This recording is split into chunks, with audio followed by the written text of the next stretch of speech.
এটা পোলা বানাইলাম, পোলাটায় কষ্টটাও বোঝে না, ও সারাদিন খালি ঘুরিয়ে বেড়ায়। ও আজ গায়ক, ওর দেহা মন আইছে।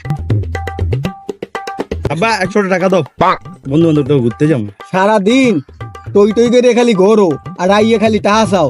তোর মায়ও নাই আর সব কাম মোর আল্লাহর হর লাগে। তুই তুই তুই পোয়া তুই কিচ্ছু বোঝো না, তুই বাপের কষ্টটাই বোঝো না। তোর নান পোয়া লাগবে না, যা করতে বাইরা। আমি তোমার কষ্ট বুঝি না না আব্বা, ঠিক আছে আমি তোমারে কইরা দেখাচ্ছি, দাঁড়াও তুমি।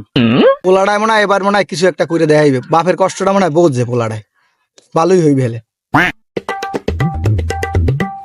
বাবা তোমার আর কষ্ট করা লাগবো না, তোমার কষ্টের দিন শেষ। বাবা তুমি এমন কি ভালো কাজটা করছো যে আমার সুখের দিন এই গেছে? কি এমন ভালো কাজটা কত বাবা? তোমার বোমারে লইয়া পড়ছি বিয়া কইরা।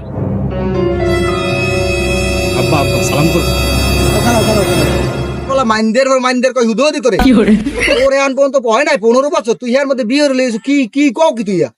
হ্যাঁ তোর বাপের কষ্টটা তোর বাপ হারে না আন পর্যন্ত বিয়া, তুই বিয়ে হইলো কও কি তুই এগুলো? কি কও তুমি বিয়ে করো না? তুমি বিয়ে না করলে আমি হইছি কত? বিয়ে করছি আরো 12 বছর আগে, হ্যাঁ মনে আছে?